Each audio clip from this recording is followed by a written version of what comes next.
Over the past few hours, I have spent some time pondering and meditating on a decision that was handed down this afternoon in the Ontario Superior Court.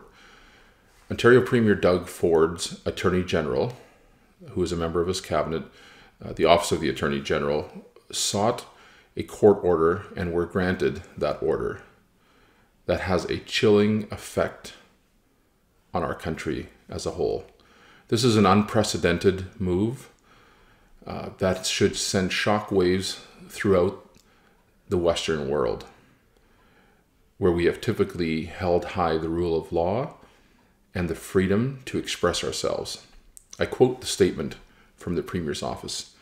Today, the Attorney General brought an application in the Superior Court of Justice for an order pursuant to Section 490.8 of the Criminal Code of Canada, prohibiting any person from disposing of or otherwise dealing with, in any manner whatsoever, any and all monetary donations made through the Freedom Convoy 2022 and Adopt a Trucker program campaign pages on the Give, Send, Go online fundraising platform.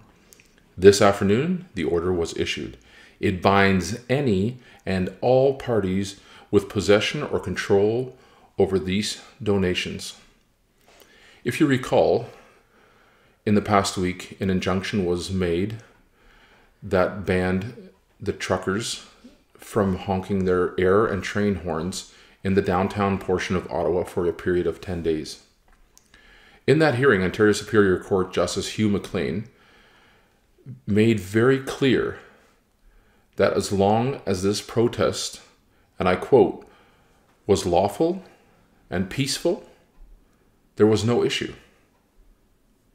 And he was very careful in limiting any injunction strictly to the noise issues. And that has been closely adhered to. What we're seeing here is a provincial government going around and doing an end run around the justice system in an attempt to starve out, cut off, and criminally prosecute anyone that is in connection with this lawful, peaceful assembly.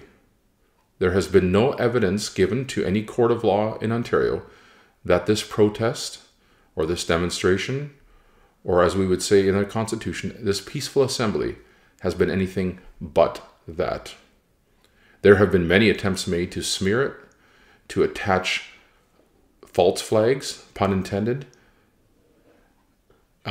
as far as the Confederate flag, the Nazi flag, and we know that those were likely plants, and that's all they could do to discredit this peaceful assembly. And today, we find ourselves in a very chilling position where anyone engaging in peaceful assembly would need to meditate on whether they are now criminals. And this is directly at the feet of the Doug Ford provincial government. Unfortunately, he has chosen to do two things. One is to remain largely quiet on the issue, and second of all, throw the weight of the government ministries and bureaucracy in headwind to the truckers and their lawful assembly. I find this particularly chilling, and it should be for all of us, to realize how the current governmental system is flailing and finding ways to defend the status quo.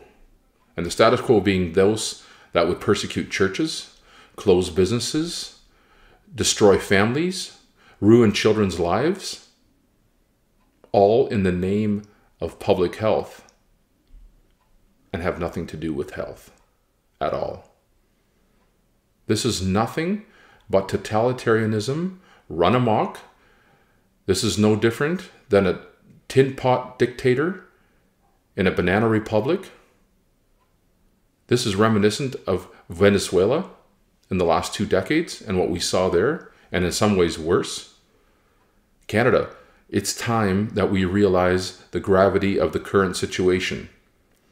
Don't be fooled by media reports that this is just a few crazy people that are racist, misogynistic, and a fringe minority with unacceptable views. This is no such thing. This is an existential fight between good and evil. And the side of good will remain peaceful, constitutional, and grounded in principles that recognize the supremacy of God as enshrined in our Canadian Constitution. But tonight, we really should take time to think about this, pray about this, and do our best to push back this tyranny. I hope to see legal firms step up and seek a stay of this order as soon as possible, for this is an existential threat to the foundation of our liberties. They are trying to frame this as foreign donations, foreign funding, who knows where this money is coming from. It's no such thing. These are average, middle-class people, businesses, salt of the earth Americans and Canadians that are putting their money together in defense of their own liberties so that they might have a future for their children and grandchildren. And don't let Premier Doug Ford tell you otherwise. Justin Trudeau has been nothing but a failure. His own caucus is turning on him. And this is not the end.